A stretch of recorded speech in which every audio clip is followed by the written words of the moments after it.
he's confused. So I think we're on live now, David. Oh, okay. All right. Let's to have our opening prayer.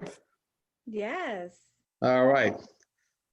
Well, dear Lord, we're here today gathered to discuss, announce that we have 1,000 indigenous tribes that will come together with this new paradigm that we're looking forward to as a result of the COVID-19 that has literally stopped the world. And that gave us a chance to re-look how the future is going to be for us. And dear Lord, in that process, we need your guidance because there are so many unknowns. It's a new paradigm.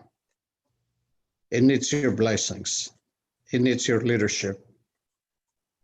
And the three peacemakers, as we have devoted our time,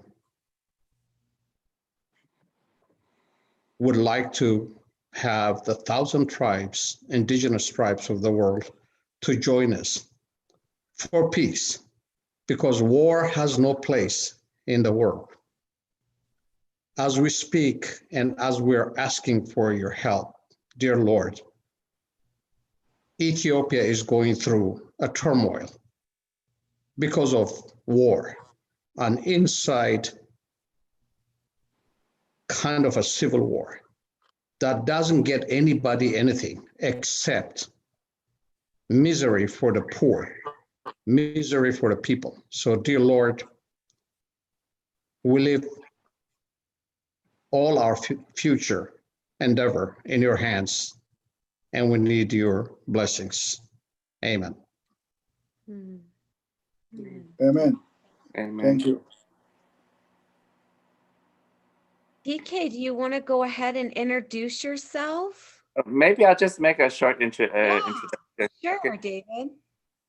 So we are at the Conference of Movements 26 Virtual Com 26v.com.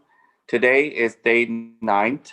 We've been broadcasting for 9 days. Imagine. we didn't even think we could get first day, and we're in the 9th day already. And today is called this conference is a new social systems conference. Yeah, new social systems conference to build new social systems. How it would look like if we build new social systems to create a thriving world. What do you mean by thriving? Thriving, that means that it's not sustaining. Sustain means it's to maintain the status quo. Thriving, that means everyone is happy. Everyone has a lot of abundance, wealth, prosperity, and abundance, and everybody can be able to reach their full human potential without any obstacles. So we have today the three peacemakers, myself, David Kam, Sherry Lewis, and we have the honor of our brother, Mesfin Zaid there, who has been MIA from this, and we're very happy to have him back. Unfortunately, yes. Yeah, fortunately, and we have special guest TK here, and Mesfin, take it away. Okay, very good. Thank you for this opportunity, and definitely with this new social system conference that we have as a title. There are 3-4 items, topics that would love to address. As for myself, I would like to focus on what Africa in general and East Africa in particular would look like beyond COVID-19, as COVID has literally made us stop, of course, in a lot of areas with a lot of loss of lives, a lot of sick people. It has completely made us think that the way we've been carrying our lives is not there anymore, and it's not going to be in the future. So we have to recalibrate life. And what does that mean to the African? And I would be more specific to the African immigrants that are all over the world.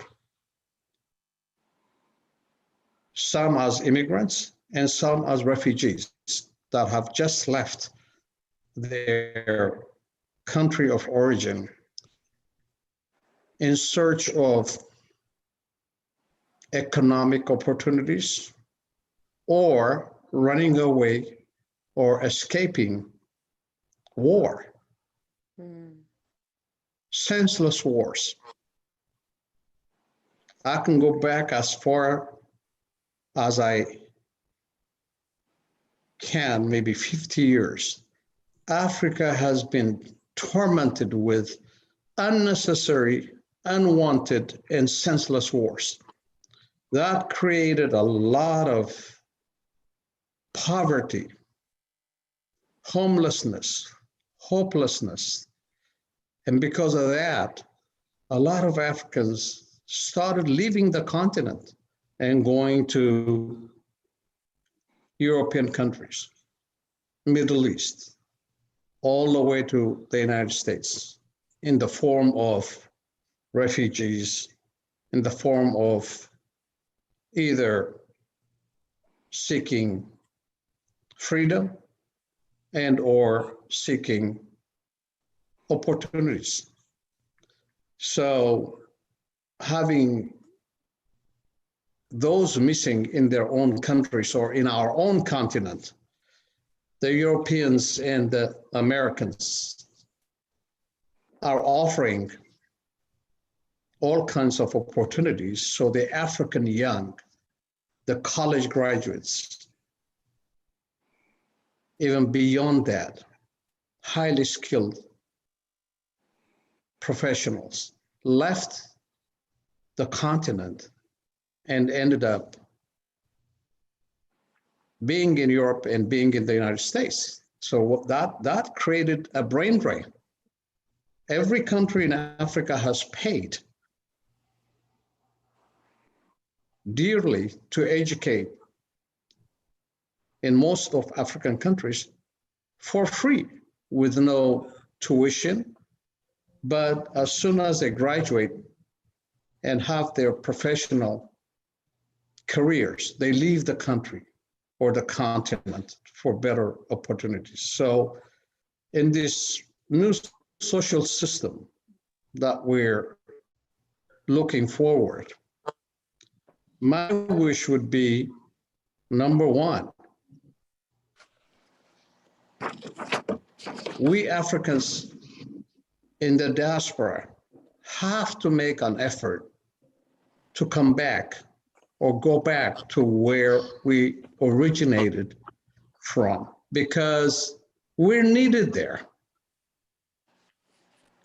Of course, there's a lot of sacrifice we have to make, but sacrifice is something we can afford so that the African continent, in so many terms, is called the dark continent.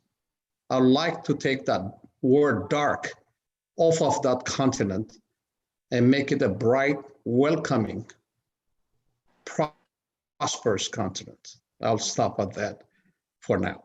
Thank you. Thank you so much for sharing. And TK, please introduce yourself and share your perspectives as well. Thank you very much. And I've extremely been humbled by this opportunity. And first, I would like to praise the Lord. You know, you call it God, Allah, Xavier, or, you know, the supernatural Father, to provide us these blessings today, you know, just to share our, commitment to where we come from and to betterment of humanity at all. And I'm extremely thankful, especially for my good brother, who enlightened me with this great Live Hope Festival executive producers, Mr. Germa. And actually, I would like to thank Miss Sherry, and Mr. Mesfin, Mr. David, and all the executive producers of Live Hope Festival for this great opportunity. And basically, I have always been hoping and praying for a better future for all the children in Africa. And basically, well, I had a humble beginning where I come from, Addis Ababa, Ethiopia, and I used to go to a very close proximity to a neighborhood school where everybody from all over the world, like the diplomatic missions, they bring their children at a place called Lycée Gebra Mariam, where I used to live right next door. We were connected with soul, we were connected with great spirit. So we didn't know any language, to speak, whether if they are from Arabian world or if they are from the United States or from Asia, from any parts of the world, or French or Italy. But we were very connected with one supernatural power. And I really would like to focus on that. So our continents, especially Africa, and at this point in time, Ethiopia and Eritrea, it's very unfortunate that they are again into another turmoil and genocide, and it really breaks my heart. And I hope and pray that peace and reconciliation and good governors, and as well as also safety and security to the people will be delivered by collaborating with the international diplomatic missions, and also with the Amnesty International, with all the United Nations, to be able to help end this unnecessary war, like my brother Mr. Mesfin mentioned earlier.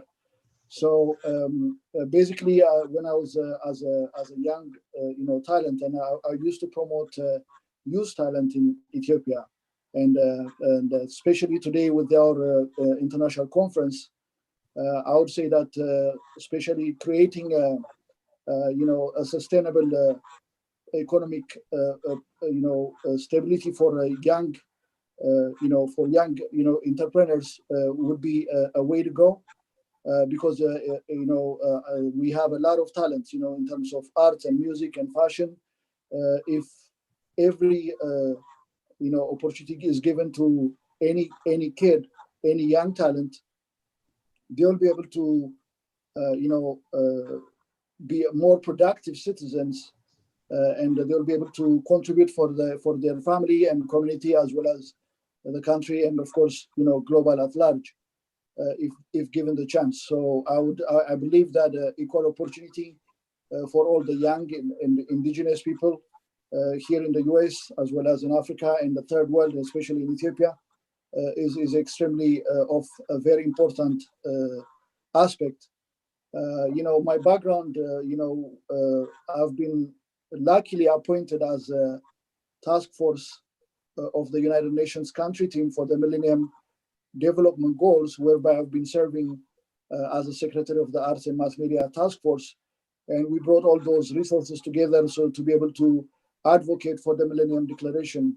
And at the same time now, the Live Hope Festival and the this particular conference will be able to provide a platform for all the youth, in the world to be able to help them cultivate their talents. And we could be able to, bring resources together by inviting, all governments of the world and the United Nations and diplomatic missions all over the world to be able to, put resources in terms of, providing them with the trainers of trainers. It could be about coding. It could be about, indigenous talents, which is arts and crafts. It could be in a fairy tale storytelling of indigenous people to be able to have the freedom of speech to produce their own kind of fairy tale stories in terms of with the puppet show. It could be with their own cartoon shows. It could be films like Wakanda. It could be different kind of stuff. So I believe that if we try to outsource for the larger committee, who could be able to transfer knowledge, it could be a boot camp. It could be, in terms of having a Boy Scouts and Girl Scouts in every indigenous area, and then those talents will be able to achieve their dreams. And I believe the sky is the limit.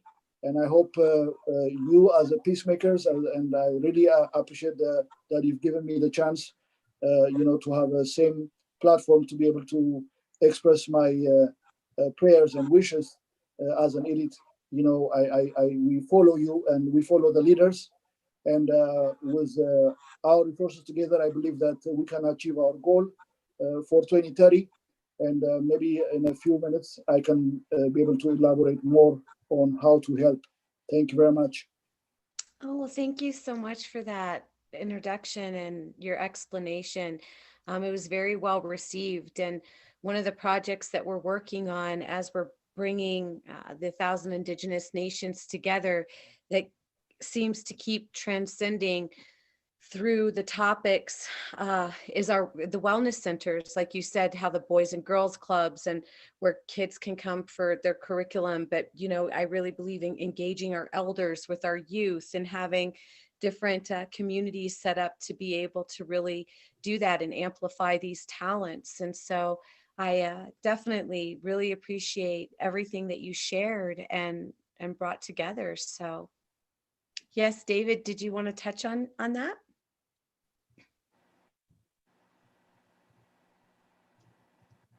You're muted. When I was, I did not know that much about Africa. We learned in school, at high school, for geography about the Maasai tribe and some other tribes. But, one important thing about Africa, a lot of people do not know, is Africa, the continent, is actually basically the breadbasket for the world. They provide gold, diamonds, oil, cotton, and so many other things that they've been extracting out of the continent of Africa. Yet there's many Africans still are not financially secure. They and less than financially secure. There's still people who are starving in Africa, especially during the time of crisis. When during the time of crisis like war, example, the locusts in Africa is going across certain African countries and destroying entire crop, even the forest, everything that's green in their past. But why are these locusts allowed to breed? Is because actually one of the reasons is war. A lot of organizations, they spend their money on war, and people are afraid to go to those regions to basically eliminate those locusts. A lot of these locusts come from places like Yemen that has war, and that has devastated that country also. Maybe Mesfin could touch on the locusts. He knows a lot more about it. That is linked to the war and instability and so on. Mesfin? Sure. Thank you, David. Talking about this locust thing, it has been around for 30, 40 years, maybe more. And like you said, instead of allocating funds, money, resources, trying to eradicate once and for all, this has been a devastating invasion. And when do they come? They come exactly when the crop is ready to be harvested. And those poor countries have no way of defending their farms. And the farms are not commercial farming, they are subsistence farming, family farming. And whatever little that they were expecting to feed themselves, the villages and the towns, locust has been the most devastating and devouring insect that Africans have to face, mostly East Africans have to face. Originally, I'm from Eritrea. One thing we commend Eritrea for is malaria was a big issue in Eritrea. It still is in other parts of East Africa. Well, the government took a serious step to eradicate malaria totally out of the country. And they did, and they were very successful. The United Nations and other organizations have recognized that and acknowledged. And these are the things that could be done in other parts of Africa, East Africa, and more precisely, eradicate that locust once and for all. But where does the money, instead of wasting money and funds and resources on senseless wars, we Africans in the diaspora, or Africans in general from Africa, better take a good look and say, how do we stop this senseless war and focus on being self-reliant? One thing Eritrea is known for, the government of Eritrea. By the way, out of the entire continent of Africa, Eritrea, a very small country, size of Pennsylvania, and only 5 to 6 million population. The government, the leader, believes in self-reliant. Eritrea is the only country in Africa that does not take US aid or anybody's aid, because with that comes strings attached. And the government says, whatever we can do on our own, we will do ourselves. So self-reliance, if every country in Africa would focus on that and stop giving away their natural resources for a loan of 300 million, 200 million, and loans that they are not even able to pay back, let alone the principal, the interest that is levied on it. So African countries, we should start thinking, what is it that we can do going forward? Let's not cry and say, a white man came, colonized us, this, that. Yes, that has happened. What we need to do now is focus on what we can do going forward. Let's stop crying and whining. Let's do something. We still have the resources. We can do it. But in this topic, by the way, in this new social systems that we are talking about, I think there are 4 items that were identified as discussion. David, if I may, let me read those. I think it's the first one was Black Lives Matter. And second was police brutality. Third was women empowerment. And last but not least, world basic income. And I'll refer back again to Africa. And under Black Lives Matter, the very word black is Africa. Africa is where Black people come from. So the African American in America that is going through these atrocities, for lack of better expression, I call it atrocities against Black people just because of the color of your skin. And Black people are dying left and right. These are African Americans, but we also, as immigrants from Africa, we are part of the Black American right here in the United States. So this Black Lives Matter affects the Africans too, not only the African American. So we have to stand united to fight because our lives matter. We cannot be persecuted or seen differently because we're Black. This color identification has to stop. The Chinese being called, or the Asian being called yellow, and First Nations being called Red Indians, and this and that. This stupid coloring has to stop. So Black Lives Matter. There's a lot for us if we're left alone. We don't want to be bothered. And I don't want my children to feel that their skin has something to do with their future. So that's so much for the Black Lives Matter in conjunction with the African. Police brutality, of course, goes with what we're saying. Black Lives Matter. Black people are being persecuted, denied job opportunities, living areas, marginalized. All these evil things has to stop.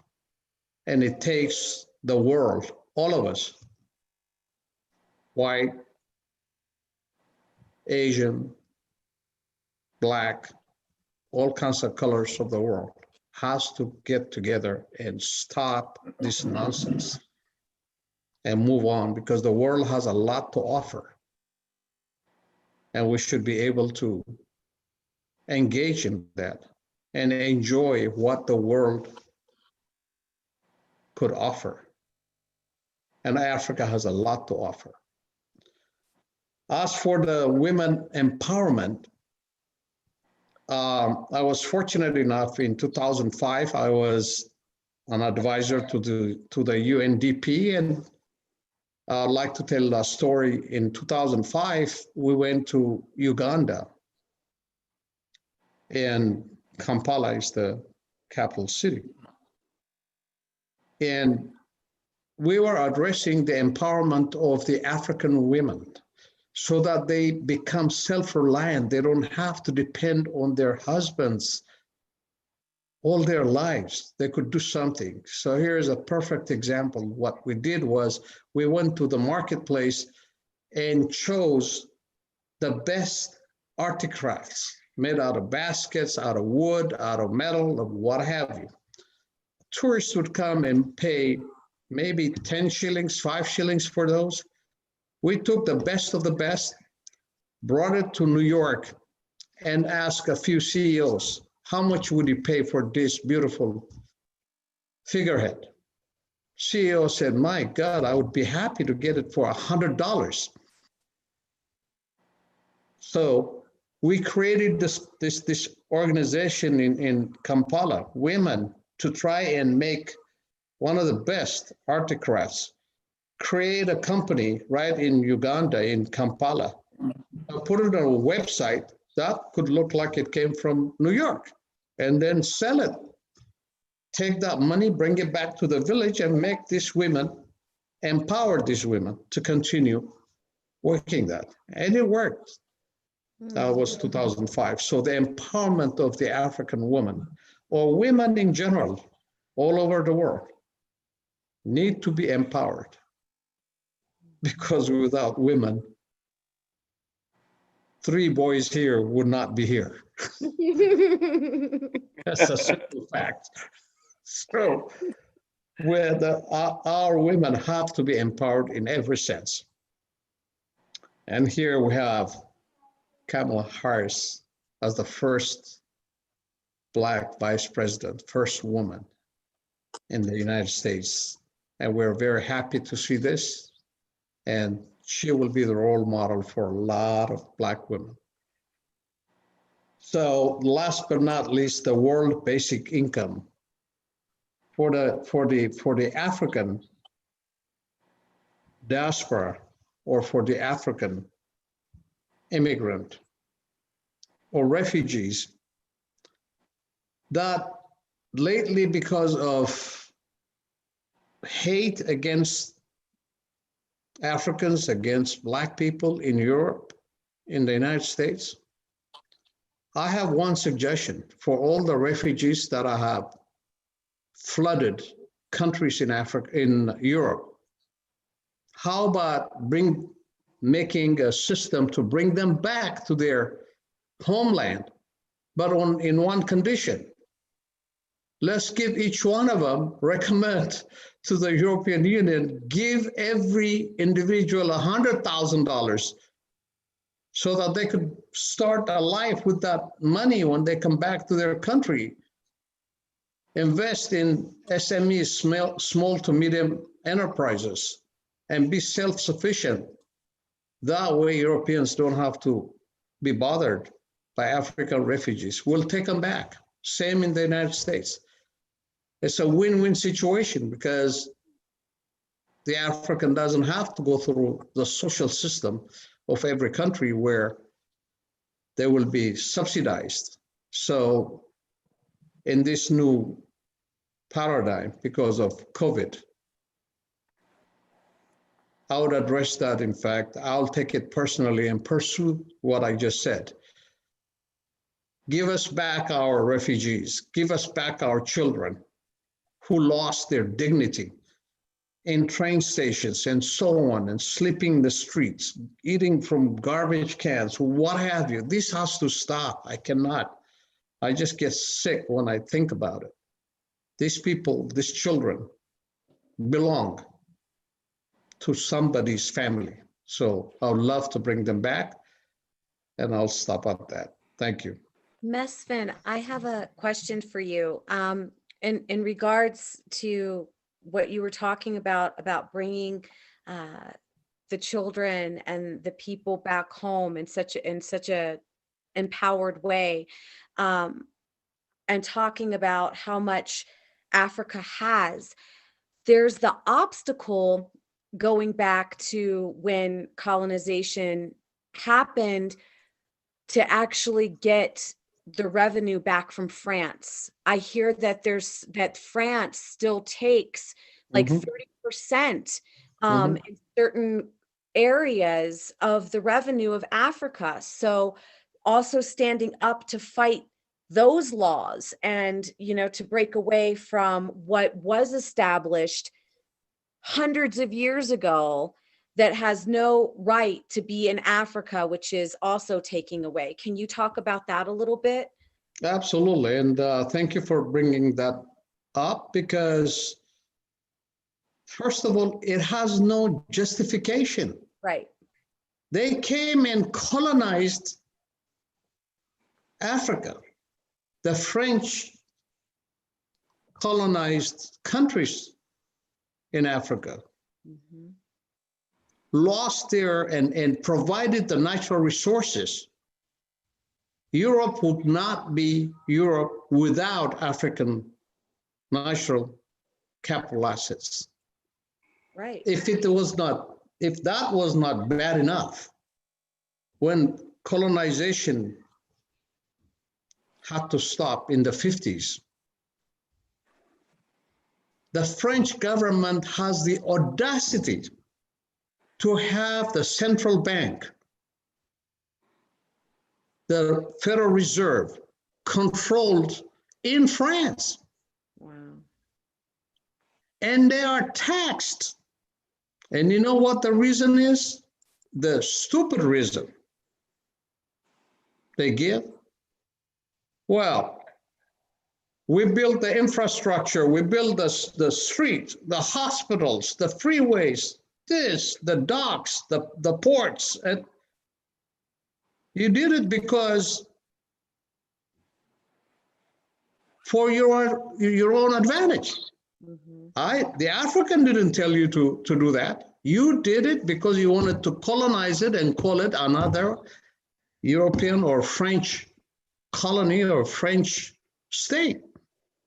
When you are forced to leave, you still want to control. Mhm.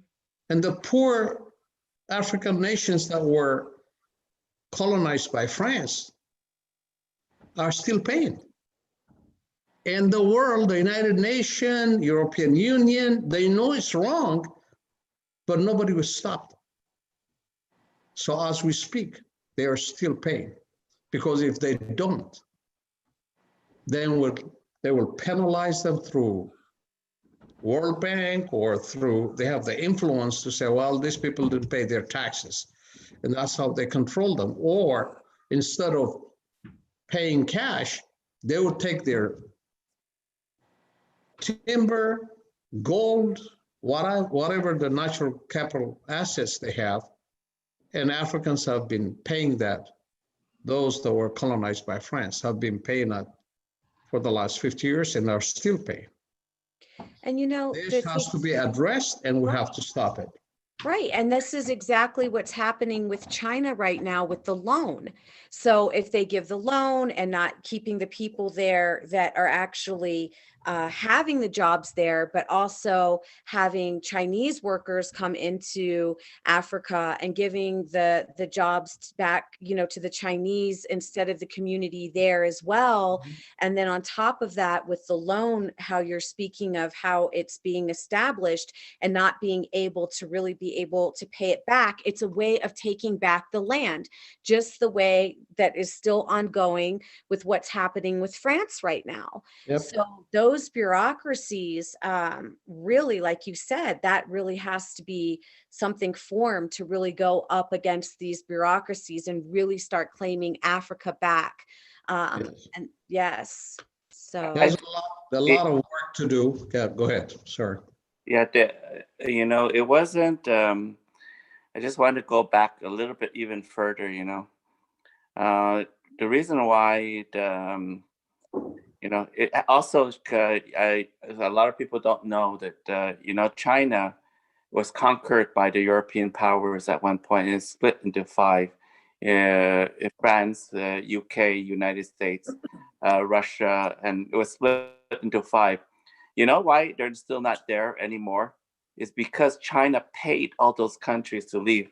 Actually, and all the silver reserve was paid, and they had to those Chinese had to mine more silver to keep on paying those countries to stay out. So that's why they're not there.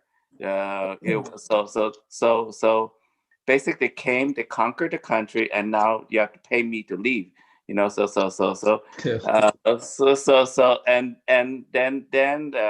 right now a lot of people say, well, Chinese bought the bonds from the United States. Well, the gold, the silver that was taken out of China is worth a lot more than those bonds.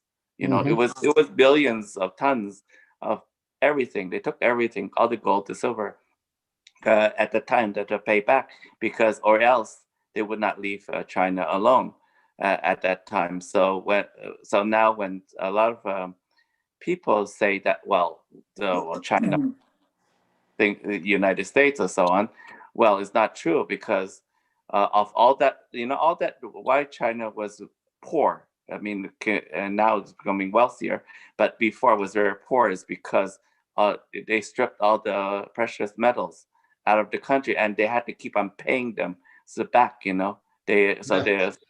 So that's kind of an atrocity. So this is the same situation for Africa, where the France keep on paying. In African countries have to keep on paying France. China was the same way, and that leads us into the doctrine of discovery, which is the papal bulls that allow the European powers to be able to do that.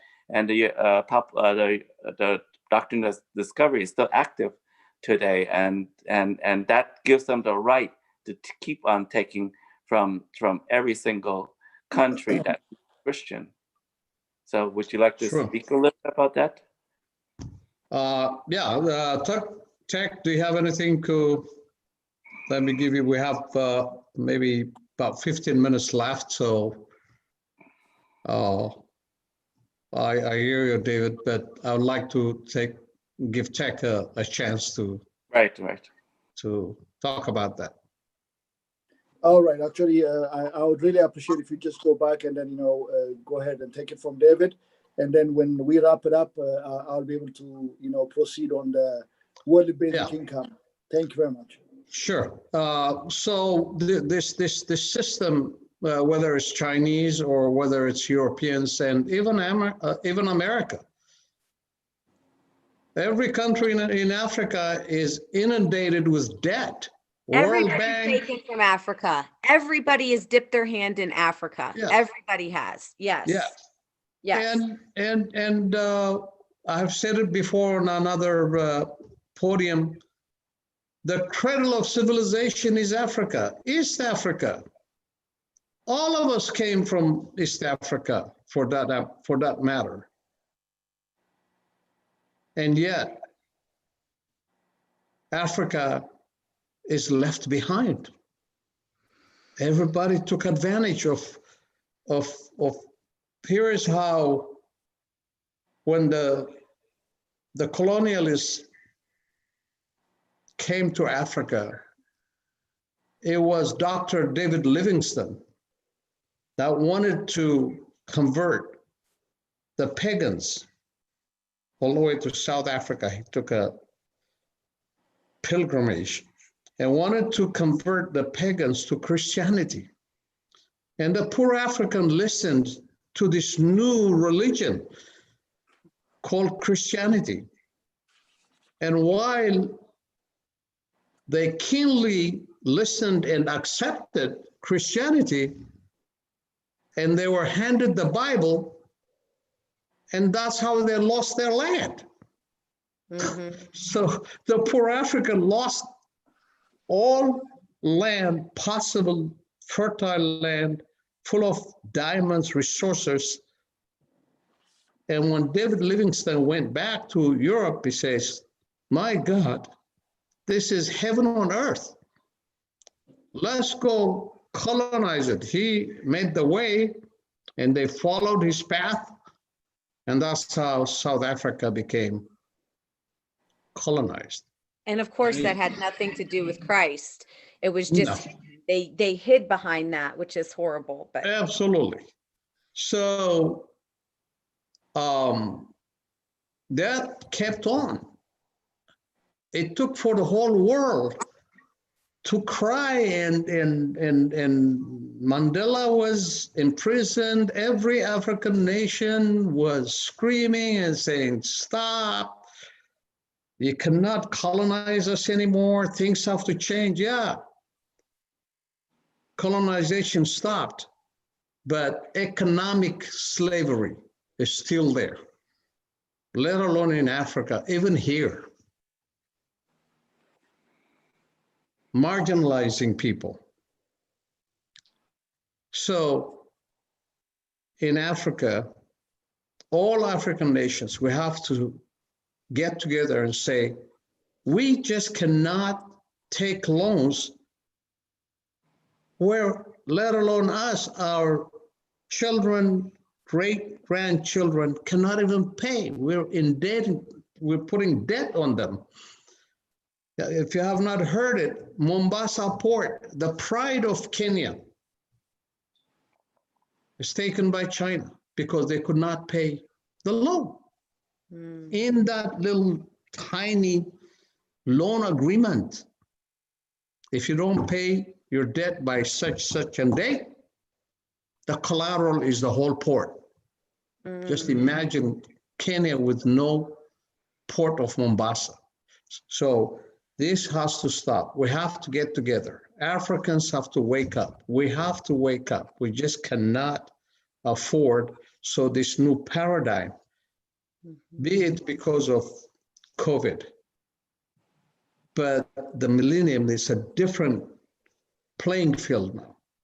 We have to stop and think, how do we make Africa develop? Thank you. thank you, Mesfin. Thank you.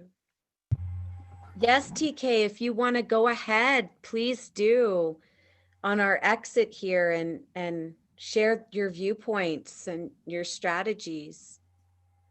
All right. Thank you very much again for the opportunity. So with regards to the Black Lives Matter, we all come from Africa, because as my brother Mesfin mentioned, the cradle of humankind, and we believe that it's the origin of for the whole universe, and I believe that with love, everything is possible. And when I had the chance to work with the Bob Marley's foundation, the Rita Marley Foundation, when they brought the Bob Marley 60th birthday anniversary. I was collaborating with the United Nations country team to be able to promote and advocate, gender equality and all the aspects of just having a no woman no cry and one love and all that kind of situation is just basically the Black Lives Matter, because no matter what, people should not be discriminated or criminalized or killed just because of the color of their skin. So I believe we are all souls, and I believe that we have to be able to see our heart instead of our colors. So, and we should be able to be able to defend for one another, trying to advocate for peace and reconciliation here in the U.S. As well as elsewhere. With in terms of the Black Lives Matter. So it really matters a lot because that's where I'm from, and I believe that our brothers in the U.S. and people with color everywhere has to have an equal opportunity in terms of economic opportunities as well as employment, as well as having safety and security. With regards to the gender equality and women empowerment, and we should definitely advocate for that. It's part of the Millennium Development Goals, whereby one of the goals is supposed to be empowering women and gender equality. So I really would like to focus on that. And again, I'll take you back to the same theme of Bob Marley, say no woman, no cry. And we should be able to tell a story and advocate for gender equality and women empowerment. So, and with regards to the world basic income, I would definitely like to focus to work, with the expatriates as well as different kind of talented people to convey the message, for, bringing back our pride. Everybody has with our origins, and we have a lot to offer. So the world should be able to see each and every one of us. Our diversity is our beauty, and our unity is our strength. So I believe that if we really capitalize on that, and then especially bring back the pride for all the young people, because the unfortunately the media, especially now, everybody has their own smartphone, and then with all this crazy things going on in the world, and everybody lost their self-esteem, and it's just us that we could be able to tell a story. The big elephants would just try to beat the same drum like again and again, so that they just simply control and divide and rule and conquer. But I believe that we should be able to advocate for all the young children in the US and Africa and everywhere in the third world should be able to be given an equal opportunity to express themselves and to express their culture and be proud of their culture, where they come from. And so that way they'll be more productive, and then they'll be able to achieve their dreams if they are just given this opportunity. So one of my great suggestions would be that we need to have like some sort of a Grammy Award kind of awarding company, like Cora Awards, like in Africa is the same replica of Grammy Awards and Oscar. So we should be able to, with the new social system, so we should be able to acknowledge our own heroes. We should be able to acknowledge and recognize the what they did in the past, and we need to really acknowledge their inventions, and in terms of the healthy living, in terms of arts and crafts, and the commitments that they have for the love of their country and their origin. And if we really show that acknowledgement and like this, the CNN heroes and things like that, I believe with this legacy, awarding those elder people will be able to initiate and will be able to actually help the young to be able to be proud of who they are, and then they'll be able to be a better citizen, and they'll contribute to their family and community, and of course the world at large. So with that being said, at least the last but not least, I hope and pray that the world will be a better place. And with this pandemic, everybody has suffered quite a lot, but I believe that after the pandemic, I believe that 2021 will be a better year for everybody. And I thank every one of you, and I really appreciate you, and God bless you all. I would say one love. Thank Hi, you. Mr. Tesfaye. My name is Gail Davis. I'm actually friends of the three peacemakers, Mesfin Zaid, Sherry Lewis, and David Camp. Hi, Gail. Hi, how are you? Thank you. How are you? I'm doing fine, Mesfin. I hope all is well with you as well, with your family. Yes, thank you. And I got the message from David. I appreciate your prayer for my brother who's dying from cancer. Yes, and I also text you directly too. I hope you got it. That my prayers and my family's prayers are with your family as well. Same here. I wanted to ask you, Mr. Tesfaye, something that's interesting to me because, one of the things we talked about today was women's empowerment and all of that, and that's great. But in every culture, in Africa, on the continent, I think what the world sometimes doesn't realize is that even within an African country on the continent are several communities. And I heard Mesfin say earlier about South Africa, which is dealing with 1 billion rand owed every single day.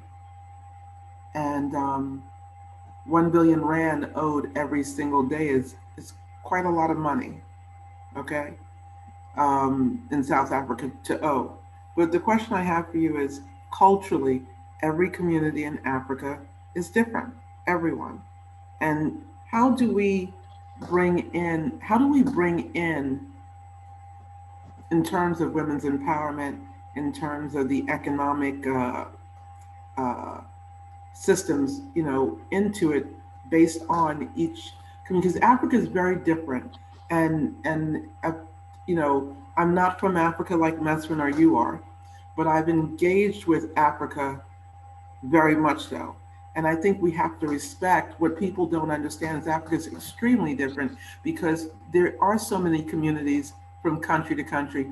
I've heard some people not realize that Africa is a continent. So the question I have for you is, how do we bring in these economic systems to the different communities, because there are so many different communities per country, and how and we have to respect the culture, not only of that country, but each community. How do you see those new systems coming into play? And I only want to say one last thing. I think Africa is moving forward. The young people are not willing to take any nonsense, and they are doing what they can to move it forward. A lot of the under 30 are doing it. I'm in the UN like you are, and they're doing it. So I think we can give credit to that. But the question is, how do we move those systems in when each community is so different? Gail, I just wanted to touch on that a little bit as passing it over, just using our indigenous nations here as an example, with all of our tribes being different, all of our tribes having different cultures. And one of the things that I think is unanimous is the fact of bringing our elders and our youth and the cultures themselves coming together. That's all I wanted to say, guys. If you want to touch on what Gail said, I just wanted to mention that in that way of the love and the desire to rise in a community I think is something that is unanimous across the board. So anyway. The reason why I brought that up, Sherry, is because, so for instance, like what you're talking about with the indigenous communities, there's still, if you go to New Zealand, you have the Maori community and the sections of that. But what's different a little bit about Africa and its indigenous communities is that in one country, you can have 26 different communities. Well, that we do here as well with all of our different tribes and cultures. No, you're right. You're right. Yeah. I was sharing that but I was saying like as a continent. It's. I totally get it. Yeah. And no, what you're saying is on point, Sherry, 100%. But what I'm saying is in Africa, like if you go to Ethiopia or Eritrea, there are 110 different communities within the community within the community. With some of the other indigenous communities, we might be able to identify a little bit better and not have to go through as many, but there are intercommunities within intercommunities in Africa per country. And so I was just wondering how Mesfin and Mr. Tesfaye, for just because they have some knowledge of those communities, how they would see that going.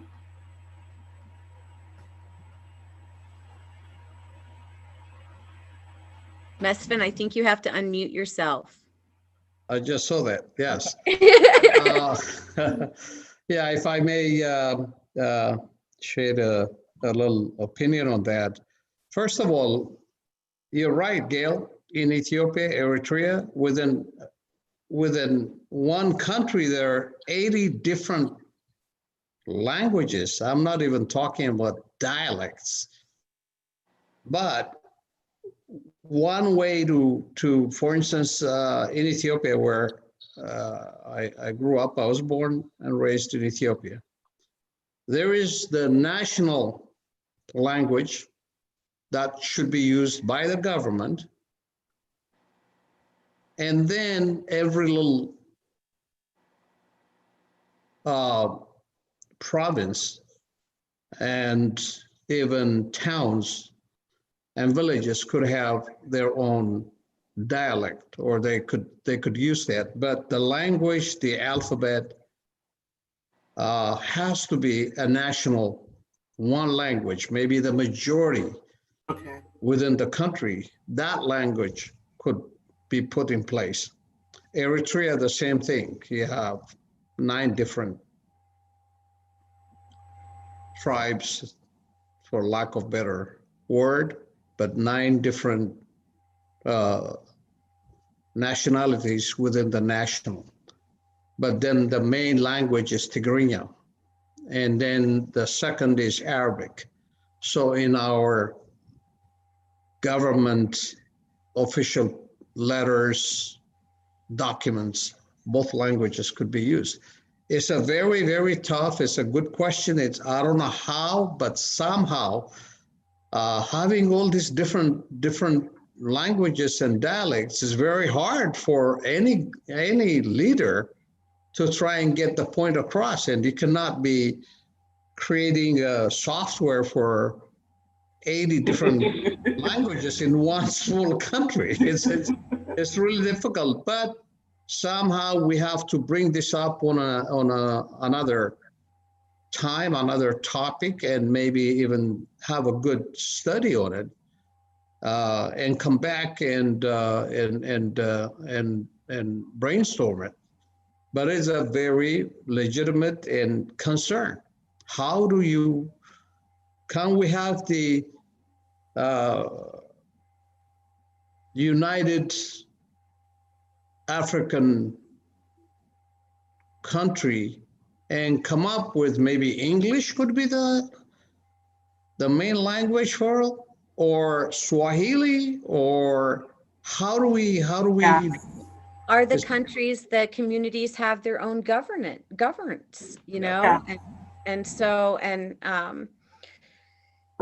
focus on the strengths. My gosh, it's been going on this long with all the dialects. But you know, Sherry, that's actually a good idea. That's actually a good idea. You know, what you just said, having their own. Sherry, we can't hear you. Sherry, we can't hear you. Sherry. Sherry, we can't hear you. Yeah, The cry that we're You go. talking about now in all the different communities, you know? So it's just about reaching them, right, Mesfin, and communications. yeah. Yeah. We have to reach out. You're right. I agree with you. We have to reach out. We have, in today's technology, maybe there is a way. I have Tigrinya and Amharic on my cell phone. And then whenever I want to, especially when I've traveled to the Far East. I've been to China. And thanks to the iPhone, they speak in Chinese, automatically translates into English, and I speak in English, translates for them in Chinese. Maybe technology. Yeah, like having a little, Yeah, there has to be a way. But yeah. this is, Gail, you brought up a very good point. Something that needs a lot of studies, and right now I don't have much to add to it other than what I just expressed, and Well, thank you. acknowledge that communication is what we always say. You have to be able to communicate and to get your point across, but you need a language that everybody understands. Well, Mr. Tesfaye, would this be either, this is my last question, would this be easier in Ghana? Because in Ghana, you have the Hausa, you have the Ashanti, you have the Fanti, you have the Ga, you know, and some up north. But one of the things I noticed is they have all the one interesting thing they have in common is most of the time, most of the Ghanaians actually speak English. Most Ghanaians. Would it be easier in Ghana than, let's say, as Mesfin was explaining, would be like what Sherry is saying? You know, it's a lot easier because the community is easier to engage with that one language and introducing the systems in. Am I making a wrong assumption about that? A wrong assumption, but it is, yeah, in a way. I don't want to use a strong word like wrong, but it's challenging. And Ghana has its own. But how about the neighboring country has its own too? Chad has its own. Right. Right. That's what I'm. Eritrea has its own. So, but there has to be, as you can appreciate right now, because of English is mostly spoken in most countries in the world. And it's a universal language anyways, right? And then French, and then German or Italian, and so on. But mostly English now is an acceptable universal language. Can we continue on that? Because the main issue here is trying to communicate without offending anyone. The main purpose of having one language is to express. But will all African countries accept that? I think it might go back to what you were saying with cool technology, because everybody loves their heart language, and there's nothing wrong with that. There's a lot of pride in that heart language. And that's good that it wasn't stripped or something else wasn't, you know, forced upon it. So I think that it might go back to your communication process with body language and cool technology, maybe. Well, so everybody can feel respected in their heart language. But yeah, that's very good. Technology will do it. I think I would spend more time on technology to try and resolve that. The friendly for humanity technology, the ones that don't take away from our health. But Gail, that was an awesome question. And you're right, you know, with how, because even that we have so many of our different nations and tribes and cultures here, it's unfortunate that a lot of our heart languages were well, English was forced upon us, but we do have that common communication in that sense. But at the same time, I love the fact that Africa hasn't had its heart languages ripped from, you know, their different bands and hold on to that. So I think that that's, you know, better to embrace it in their own governance, in their own community, without that colonization governance of trying to Right. conform and bring it in that way. So I think that it is kind of cool what you were mentioning. I think it does go to maybe friendly for humanity technology, where Yes. everybody can feel empowered in their culture and heart language, but get the communication apart. Mr. Tensky, what There's is your, always Good all good point. Pictionary. There's always good Pictionary. You know, this is Yes. yes. Excellent. Tensky, what is your thoughts about that in terms of Ghana, since since you understand that as well? Which one now? Sorry, Gail. The one that you were talking about, Mr. Tensky, in terms of Yeah. Ghana, how would you see systems being introduced there? In terms of your country, it might be a little easier. I'm just saying it might be. I'm not saying it is. I'm saying it might be a little easier. Okay, thank you very much again for that question. Actually, as a matter of fact, we have 80 ethnic groups, and speaks about 200 dialects. So that's also a challenge for in terms of education, in terms of providing resources for that particular region, and as a diverse nations and nationalities, over 110 million people now.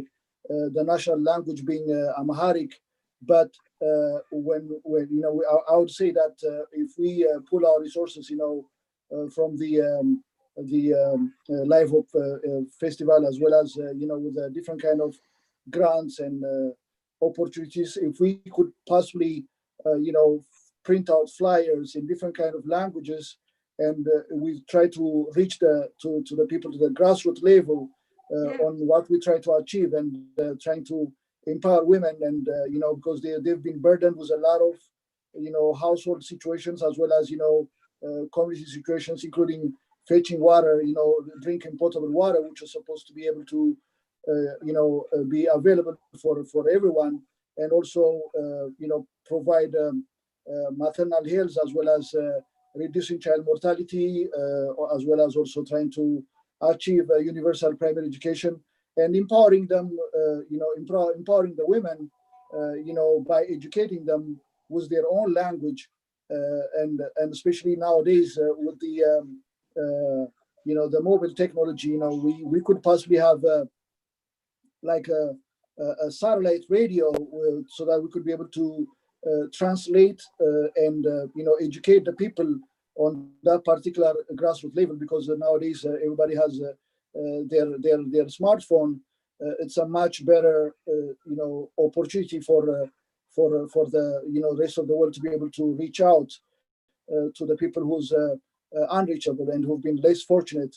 So I believe that we can collaborate in terms of technology companies, in terms of satellite radio companies, and as well as international media, to be able to intervene, empowering them, educating them, as well as trying to support a little cooperative, to come up with their handicrafts, to come up with their textiles and jewelries, and their art and the makeup, and everything's come from Africa. Everything's come from Ethiopia, and nowadays it's you see that different kind of earrings and different kind of tattoos, different kind of attires and fashions, and all in the runway in New York or anywhere else, in Paris or Monaco, everywhere. So if we really empower those women, they'll be able to provide their God-given talent, to be able to showcase their expertise and their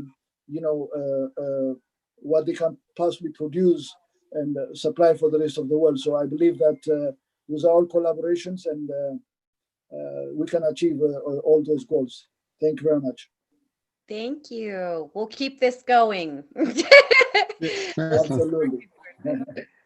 So, well, thank you all so very much. Would someone like to lead us out in prayer this evening as we conclude here? Mesfin. Well, I did the opening, so I'll let Gail do the closing. There you go, Gail. No. Sherry. Let's do it Okay. together. Sherry, let's do it together. Okay, you go ahead, Gail. You go ahead, because I think this one's for you, sister. You go for it. I'm listening, and I'm right here with you. Oh, that's not fair. Okay. You're, Okay. you got this. Heavenly Father, well, you know what? I'm going to start out with this as an interfaith.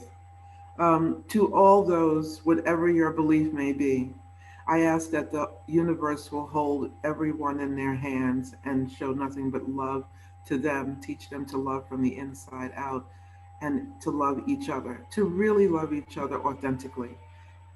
Let this really take everyone to the next level of love. Love doesn't mean yes all the time. Love doesn't mean no. Love means instruction. Love means kindness, but love also means to be accountable. Love means so many things that we just sometimes take it for granted to mean one thing.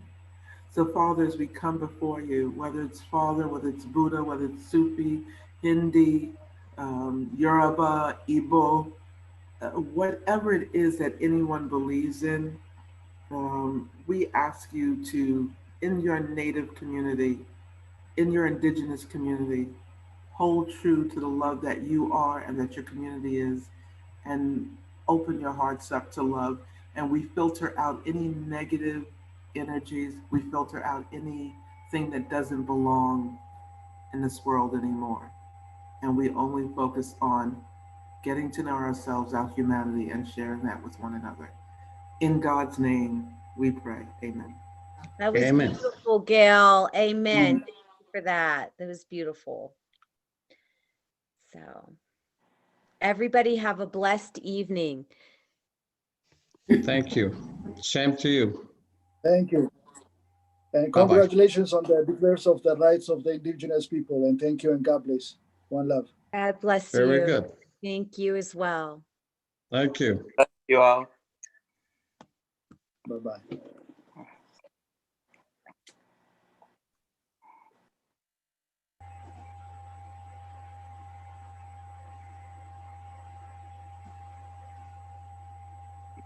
Hello, David. Hi, Devin Trop. It's a Great thrill to to meet meet you. you. Great to meet you. I only can stay for like 15 minutes, and Gail will complete the interview. I just So like to. I can only stay for the same amount of time, David. Well, we can make it short. And maybe Okay. Alex can take it from there. Okay. Well, Devin, would you like to introduce yourself? I'd be honored. I appreciate the opportunity. I am a very, very recent, just completed congressional candidate. I ran as a Democrat in a very Republican district here in the United States, in Utah, and did not win a seat in the U.S. Congress. And now I'm moving on to the next thing, whatever that may be. But my story really begins when I was a young man, when I was 11 years old. My father asked me if I wanted to go with him one weekend to visit a nearby community that had been devastated by a flood, to help dig muck and mud out of basements. And I agreed to go with him. And it was a life-changing experience that allowed me to see what it felt like to help people in genuine need. And although I was so young, in hindsight, I recognize I didn't actually make a difference that day. As a young man, I didn't understand that. And so I really felt like I'd changed the world, and I wanted to do that again, and vowed that I would never miss an opportunity to do that. And while I did miss opportunities to do that, and went on to have a successful finance career, about a decade ago, I got fired from a great job and decided to channel that idealism of my youth and devoted myself to a second career focused on solving the world's big problems, including the eradication of extreme poverty, improving global health, and reversing climate change. And I've been working on that for the last decade, and running for Congress was just the latest manifestation of that effort. So that's me, David.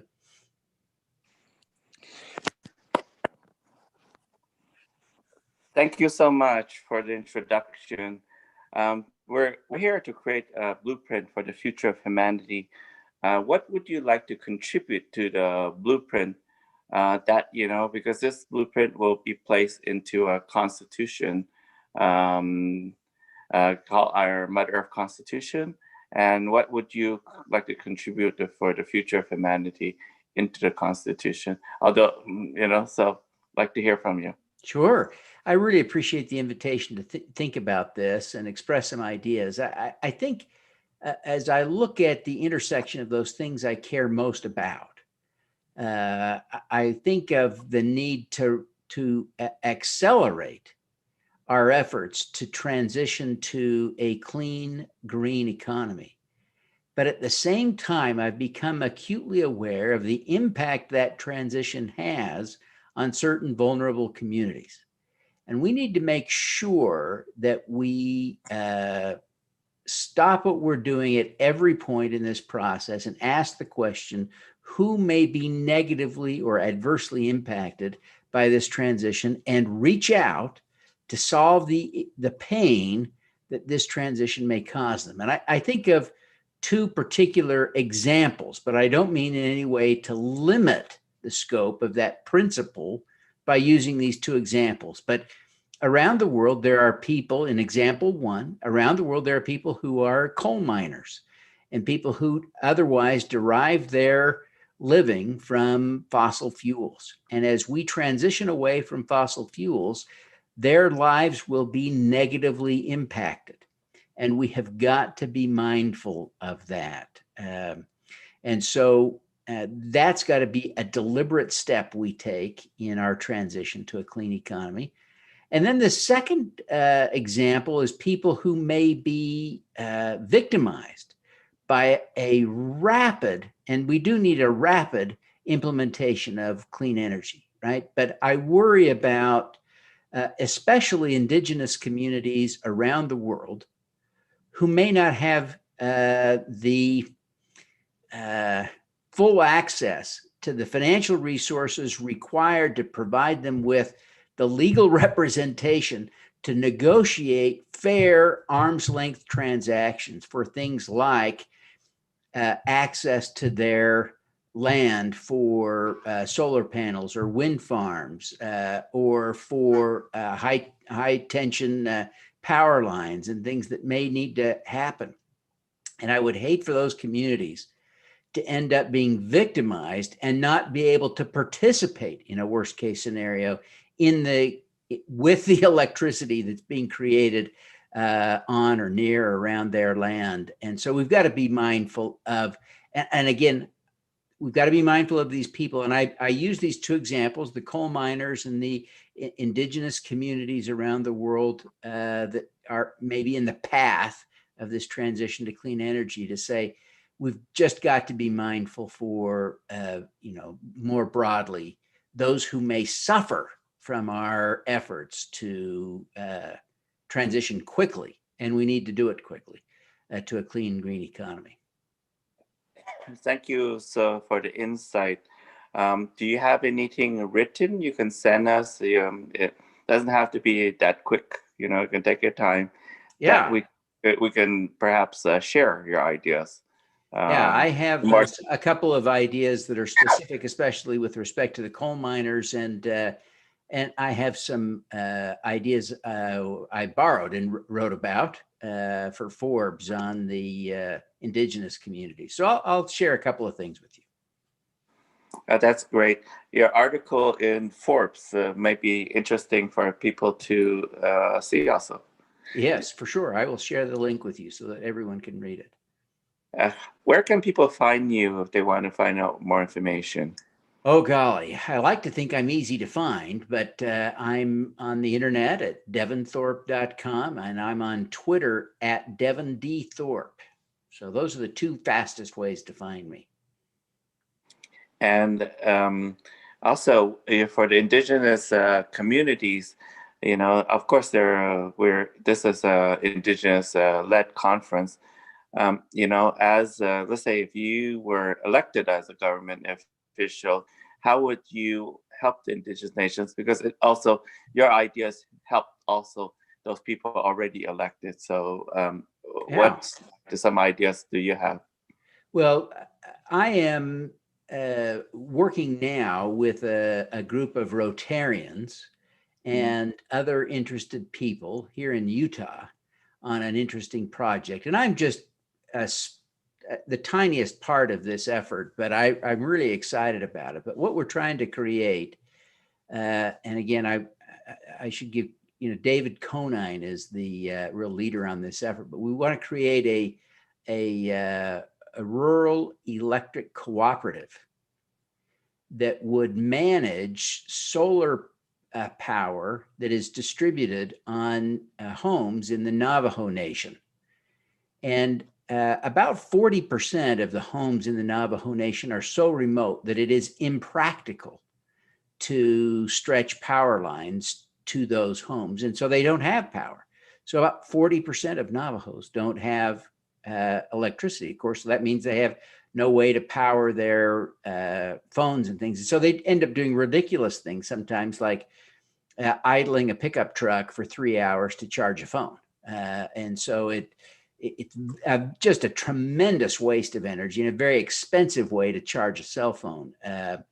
And as a result of not having proper electricity, they don't have access to the internet, et cetera, et cetera. So the idea with this rural cooperative, instead of creating centralized power, solar or otherwise, the plan is to create distributed solar power right at the homes of the individual Navajo, but then have the rural electric cooperative manage that, so that the Navajo pay a utility bill, a fair and reasonable utility bill for access to power, just like it were on the grid, even though it's just coming off of solar panels next to or on top of their home. And so it becomes a very affordable way for them to have access to electricity. And at the same time, we're providing a structure for it.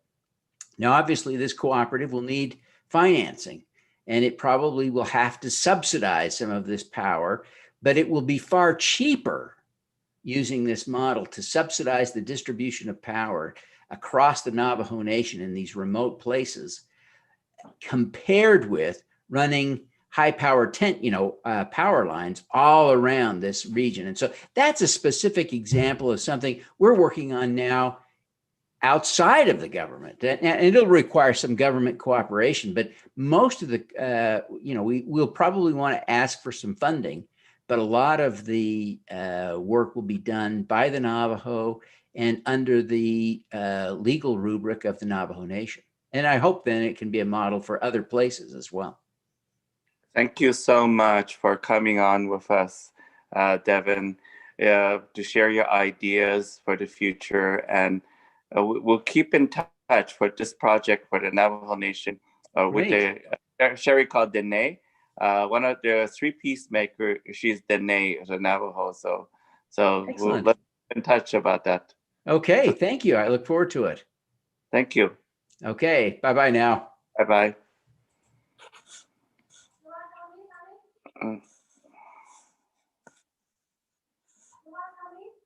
Yeah.